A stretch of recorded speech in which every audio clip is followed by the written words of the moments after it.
says it's recording. Okay. All right. So we're on. Okay. Okay. Hi, everybody. I am Jennifer Rose, and this is our Conversations on A Course in Miracles. I am here with Mary Barbara. She has been working with the course and facilitating groups for about, I don't know, 30 years, Mary? Probably more like almost 40, since Oh, 1982. okay. So do the math out there. Yeah, I'm not going to.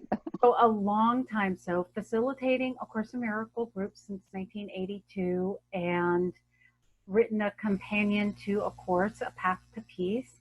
And Mary Barbara and I have known each other since I was, wow, in my 20s. So we're going on 25 years of a friendship and a mentorship.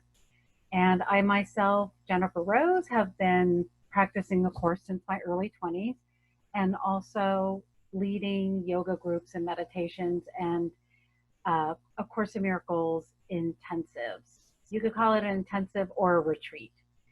So we are here to have these conversations, or we call them chats, because one of our favorite things to talk about is A Course in Miracles. And today we're going to, as we make our way through these conversations, we are going to be talking specifically initially about the foundations of A Course in Miracles. And one of the foundations of A Course in Miracles is the ego. So it has a lot to do with how we talk about A Course in Miracles, and it explains a lot about why things are crazy, why we live in a mad, crazy world. So, Mary Barbara, let me just pose the question to you. According to A Course in Miracles, what is the ego, and what does our life look like when we're guided by the ego? Okay, first, I would like to say that the Course in Miracles teaches that we have two guides. We have voices that are guiding us through our life. One is the Holy Spirit, and one is called the ego. We'll probably talk about the Holy Spirit in another session because that's Okay. really important. But this is, I think, very valuable right now.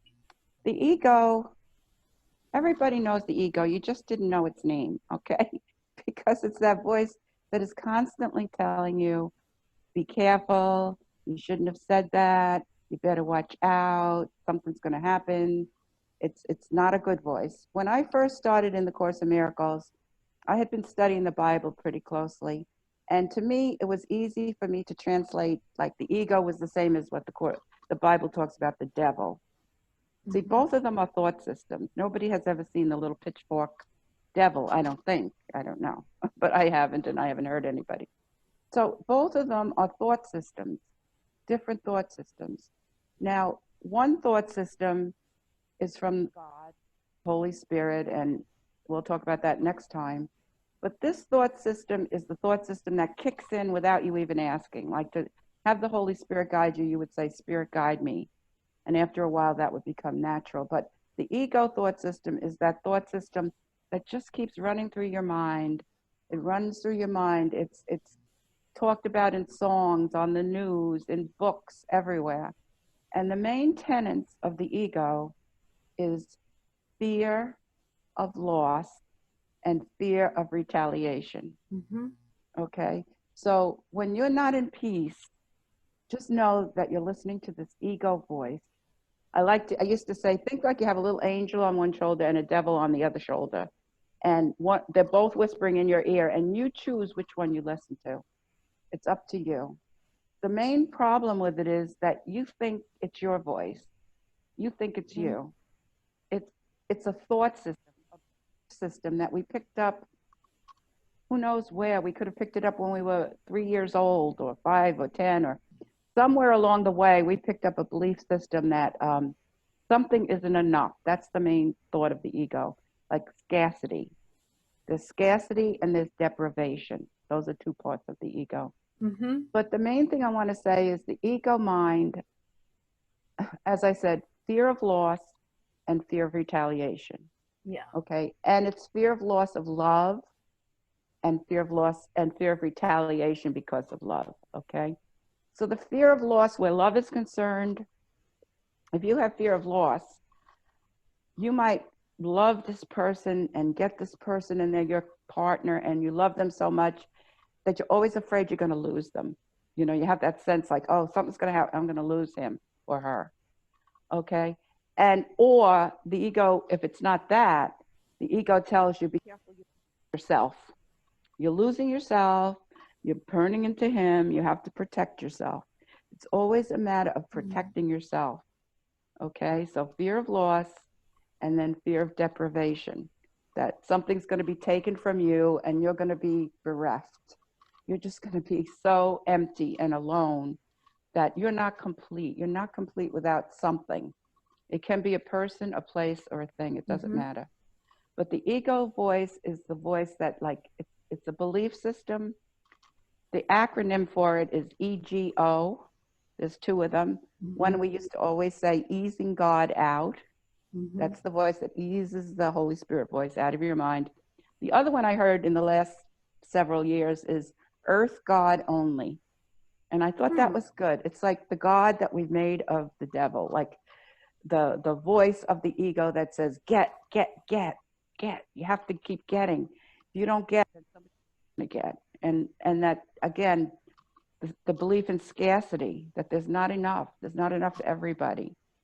And that's the voice that we hear all the time. And the way the ego likes to do that is when you start feeling unpeaceful, something happens and you lose your peace, the ego wants to know, where can I project this feeling? It's like, I feel guilty, but I got to find somebody who did something worse than me. Like, okay, I did this, but look what you've done. So the ego wants us to take that guilty feeling from wherever you feel it, I feel it in my solar plexus, and throw it at somebody else. Okay? It's like a painful thing that you want to get rid of. The only thing is, there's no such thing as that's called projection, but there's really no such thing that you can't get rid of this and throw it to somebody else. There's only what's called extension. So if you have this pain in you, this guilt in you, and you want to give it to someone else, you're going to actually, it's going to be like taffy, you know, you pull it over and you give it to the other person, but you still have it. Now you have more of it. Okay, so the Holy Spirit voice says, just give it to me. But I won't get into the Holy Spirit right now because I keep shifting over there. But yeah, it's hard to talk about the ego without talking about the Holy Spirit, because there are really these two voices that we can choose between to listen to. Yes. But so I can understand how it's hard to like not talk about the other voice. Like, what's the alternative to this ego voice? But let me just like, so it really does feel like it's a voice inside you. Like when I experience these thoughts in my mind, especially around scarcity, like there's not enough, I have to get what's mine. And not even just material things, like I have to get attention. I have to get people to like me. I have to get people to see how good I am. It really has a lot to do with like the image of myself. I have to get people to see me a certain way, good, strong, courageous, whatever. And no matter what I get, it doesn't seem like it's enough. It's like you were saying, the ego voice, the ego thought system is really about there's never enough. It's never enough. Yeah. There's never enough. So when I'm heeding that voice, and like I said, it feels like a voice, but is it a voice or is it our thoughts? Well, it's a thought. It's a thought, but we call it a voice, but it really is just your own thoughts. It's your thought system. And it's also a thought system that's taught to us. You know, we don't even know where we got some of our beliefs, our ego beliefs. Who knows where we got them? And I wanted to remark that when you were saying scarcity and I have to get, the word get is the problem. That's the ego word, getting. Yeah. See, as soon as you're looking to get something, you're at a peace. Like I remember when I first started doing the groups, and maybe my miracle teacher would be at the group, you know, and I really wanted to get her to think I was doing good. And I hope, her name is Mildred Tyler, she's in heaven now, but I wanted her to, you know, really like what I was doing. And as soon as I was looking to get, I wasn't natural anymore. I wasn't really natural. I was like saying words, but they were like flat words. And so Holy Spirit and Jesus said to me, notice that whenever you feel that way, you're looking to get something. Your natural way is to give, to extend. It's always from God, through me, out into the world, and they're the objects of my affection. They're the objects of it. They're not a source of it. You know, we think that I have to get that from them. And that's the ego's way, because it says I'm not complete. There's something wrong with me. That's what the ego says. And the ego will always say, or you shouldn't have, you know, you shouldn't have said that, or you should have said more, or whatever. And another aspect of the ego that I think is really important to know is that when you're following your guidance from the Holy Spirit, you get that guidance from the Holy Spirit and it just like clunks in you. You just know it's guidance and you're so sure. And then you move out into your life, and before you know it, an hour later or a day later, the ego starts analyzing it. The ego starts to analyze everything you heard. Yeah, but what if this and that might happen and this might happen. And when that happens, what I've trained myself to do is go back and visit that moment when that clunk happened, when I felt, oh no, this was guidance. This was guidance. I choose where I dwell in my mind. But before you know it's the ego, before you identify that it's a voice guiding you and it's not your own thoughts, it's very hard. The first step is awareness. Awareness guiding you. It's like a hypnotist. You know, a hypnotist is guiding you and guiding you. Well, the same way with the ego, if you don't listen to that hypnotist, they have no power over you. There's nothing they can do for you. If we don't listen to the ego, there's nothing the ego can do. We have to listen. We are the power. So the thing about ego analyzing later to me was very, very important, because years ago it seemed important what I was asking, you know, this or that. Should I sell the house, or should I be with this person, or whatever it was? And I would get the answer and I would feel so good and so holy and so perfect, and I knew it was right. And then, as I said, I'd move out of that space and around into my life, and all of a sudden the ego would start questioning it all. It says the ego will always analyze later, and it will analyze to make you fearful. Its goal is fear and guilt. That's its two weapons, fear and guilt. And it's like, so as you're explaining like the process of what happens, like you get guidance, you might follow guidance, but then the ego is always going to analyze later. Like it's really good to know what's going to happen, because Yes. when you are aware of, I don't know, the process or the system or its tricks, like I like to call it its tricks, you Yes, can always, with that awareness, you can just be like, oh, that's just the ego. That's just the exactly. ego analyzing and trying to rob me of my peace or rob me of my dependence on guidance. Yes. We think, like, I used to think it was like my common sense or my conscience, Yeah. you know, something. I thought it was something like good for me, but it's not. It's just that voice that wants to rob your peace and rob your joy. It's, it's, it's a sad thing, but it's always going on. You don't have to have any work to listen to the ego, okay? You just have to, like, not be vigilant not to listen, because it's always Mm-hmm. whispering something to make you fearful. It will always say, you could have, should have, would have done. Now, if you did it the other way, just like, say, years ago, I was always moving a lot. I don't know why. So I would ask the Holy Spirit and ask guidance, should I move? You know, say, should I sell this house? And just say the answer was yes. Okay. Okay, I feel good. I know what the answer is. I have clarity. Then I move out into my life, and all of a sudden the ego starts saying, well, if you were really spiritual, you could be peaceful where you are. You would be peaceful. You wouldn't have to sell this house. So then I would say, oh, okay, maybe I won't sell it because I want to be spiritual. That's my main thing. I want to be spiritual. And as soon as I would take that path, the ego would say, you're just afraid. You're afraid to sell. You're afraid you're going to be sorry. Mm-hmm. Well, no matter what you do, the ego says you're wrong and you're going to be sorry. That's what it means. You're going to really regret it, whatever it is. And no matter what, we've been using this in the group lately, handle it. I Oh, can say handle that again. Say that again, Mary. I said, as we've been saying, I can handle it. No matter what the ego throws at you, think, I can handle it. Mm-hmm. There's a poem that I handed out years ago, and it said, Lord, help me to remember that nothing is going to happen today that you and I together can't handle. Yeah. It's so peaceful. I mean, there's nowhere for the ego to go with that. Yeah. It's like when you're in the realm of the ego or under the grips of the ego's thoughts, damned if you do, damned Yes, if you don't. And that is the ego's playground. Like the that's ego right. loves conflict, confusion, uncertainty, and Chaos. it, and chaos. Like that's where it lives. That's where it dwells. Yeah, And that's like if that's the world that we are. That if you go out, if you listen to the news, that's the world.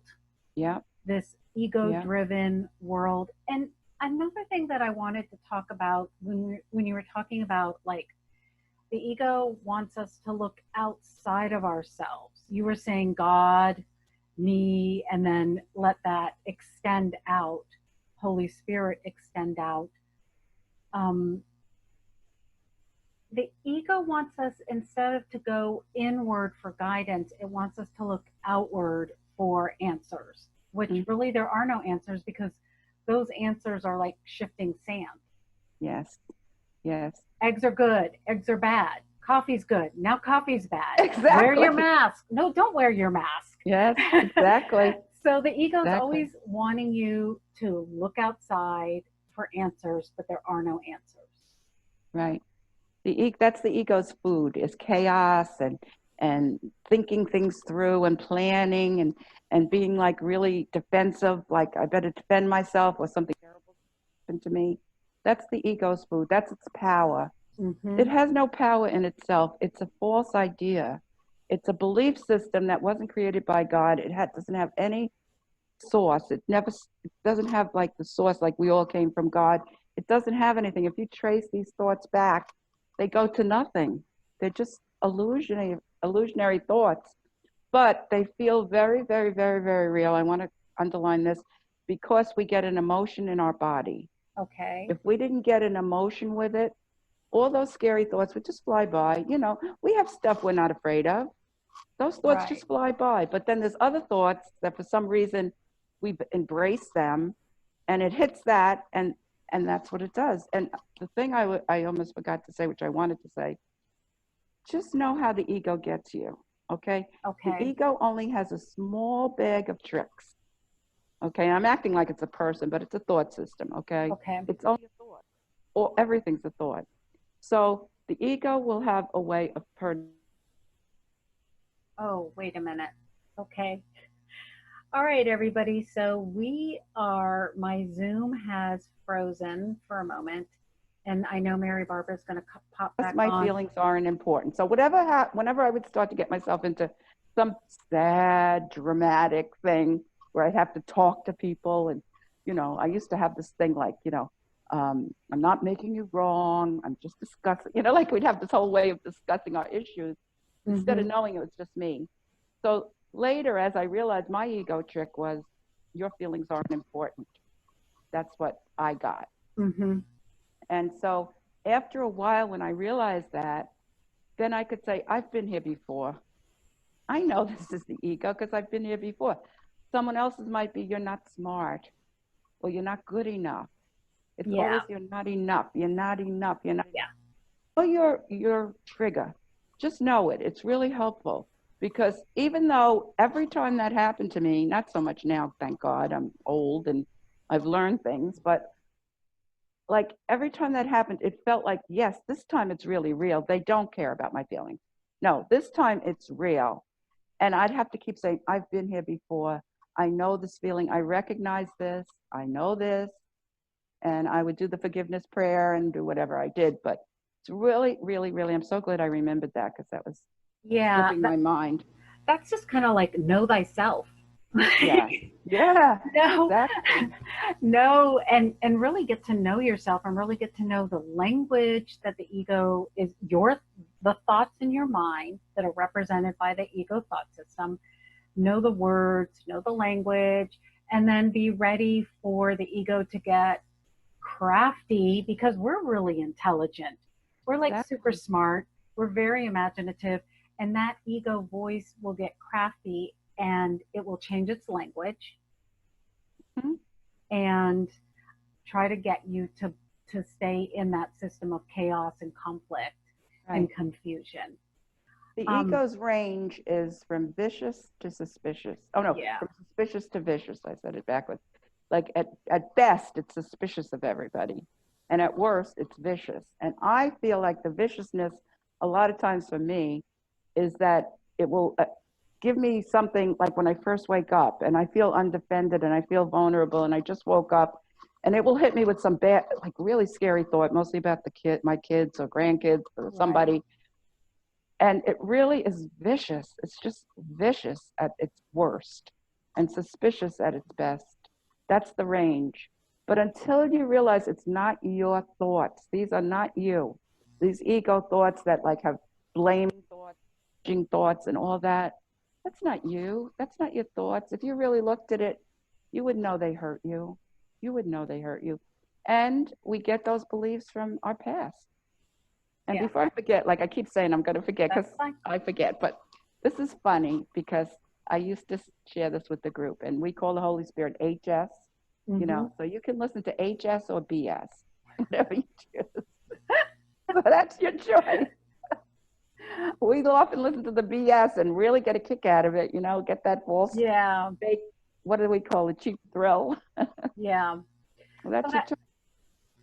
I wanted to mention a couple things about what you just said. One, like know how the ego talks to you, and then also I like that you mentioned there's a certain time of day when the ego tends to be the loudest in your mind because you feel you're undefended for some reason. Yeah, And I think that's really helpful to know as you go about your day. Like for me, it's the evening time when I feel that, when I feel like I'm tired or I'm just like hot and I'm tired, really. I'm just tired from a you're long day. vulnerable, right? Yeah, so that's the time of day that the ego gets me. So that's really good for me to know because when I'm having those thoughts during that time of day, I'm more likely to just be like, oh, well, this is the time of day that I'm undefended. That's just Exactly. the ego. That's just fear. That's just the tired self. Exactly. I used to think, and some people get the middle of the night, the night Yeah. terrors in the middle of Mhm. the night, or, all different times. You should know your times, okay? Yeah. But after a while, I would get really, I mean, viciously frightened by something, like something really is bad about my kids or grandkids or me or money or something that would frighten me. And I would have to work on it, and I would get up, have coffee, and it would after a while dissipate when I got back into myself. But what I learned to do is when I would get those thoughts when I first wake up, I think this will look different in a little while. Mm. This is going to look different in a little while. Like after I have my coffee and everything, I just had to keep telling myself that this isn't permanent. Yeah. That's another thing. The ego has a thing called it's never going to end, and it will use that against you. If it's No. endings, it's endings. That's what the ego loves, endings. Yeah. So if it's bad, it's going to say, this is never going to end. It's never going to end. You're going to be suffering forever and ever and ever. So the anecdote for that is temporary. This is temporary. This is temporary. The other anecdote is the other thing that the ego says is if it's really good, this is going to end. It's Hmm. going to end. It will always hurt you with the thought of endings. Yeah. And it's kind of got a thing because we know that everything changes. So when you get those perceptions like that, just think no matter what, I'll be okay. No matter what, I can handle it. With God, I can handle this. Yeah. I want the peace of God. That's what Hmm. I want. I want the peace of God. If that happens, I find to go up against the ego and not fight it, not say, no, no, that's not going to happen to my son or daughter or baby or something. No, no, that's not going to happen. The ego just gets stronger. It needs your energy. We're gods, and we're using God energy to scare ourselves. Okay. So when that comes up, and I try to fight it with my own energy. The best thing I can do is to say, it's already written. No matter what, I'll be okay. Yeah. It's God's will. You have to like go into it and then come out it. Yeah. That's what I find I have to do with the very fearful thoughts that I might get. And then also, you had mentioned something else that I think is important when you're doing this work, this spiritual work to get out of the madness and to get into the peace of God, is to really know that you're not your thoughts. Yeah. Like you had said that before, we're not our thoughts. We have our thoughts, we have the experience of our thoughts. we have our emotions and we have the experience of our emotions, just like we have our body and we have the experience of the body, but we're not our thoughts. Yes, We're not our body. exactly. We're not our emotions, even though we're having these experiences. Yeah. So to really practice that also, like, and I think it is helpful to know that they are temporary. The experiences are temporary. Yes. Yeah. Yeah. And if you can think of some, title of a lesson or something like that, and have that be your favorite lesson that you say all the time. Like the one that I like is "There's nothing to fear." It's, I think, the shortest lesson in the book. Mm-hmm. Fear. I think it's, I don't know. I'm not good at the number. Lesson 50, I think, or something. 48, I think. It's in Okay. that area. But there is nothing to fear. And it says, if you're trusting in your own strength, you have every reason to be afraid. Okay? Because we know that we don't know everything. But when we turn it around and say, I like to say, it's already written, thy will be done, I can handle it. That's it. Like, as I said, you go with the threat. You just go with the threat. I think of it like a bullfighter, with that red thing that they hold out. The bull goes right Yeah. through that red thing. It doesn't Yeah. try to stop the bull with its body. And that's what I feel like I do when I say, if it does, it does. I hope it doesn't, but, Yeah. you know, No matter what, I'll be okay. exactly. Or I maybe, can maybe not. handle it. Yeah. Maybe Or not. maybe not. Yeah. Yeah. Or maybe not. Or God, I say a lot, God goes with me wherever I go. Yeah. I'm protected. I'm provided for. Um, I can handle Yeah. this Yeah. with God. I can Yeah. handle this with Holy Spirit. Yeah. So I think that was really good on the ego. I think we kind of like, the ego is madness. It's crazy. It's not, we want something different. So why don't we decide the next time we have our little conversations on Course in Miracles, we'll talk about the Holy Spirit. Yes, I would like to do that. Yeah. You want to do that? Yeah. Okay. Yeah. All right. Thanks, So I honey. think we'll sign off for now. I'm just kind of checking the time. I'm trying to keep them around 20 minutes because I think That's that's good. like a nice bite-sized piece. So shall we just throw our kisses and say goodbye? Yes. Namaste. Namaste. Love and peace. See you guys That's what I next used to do time. to my grandkids. Like, we always did the love and peace.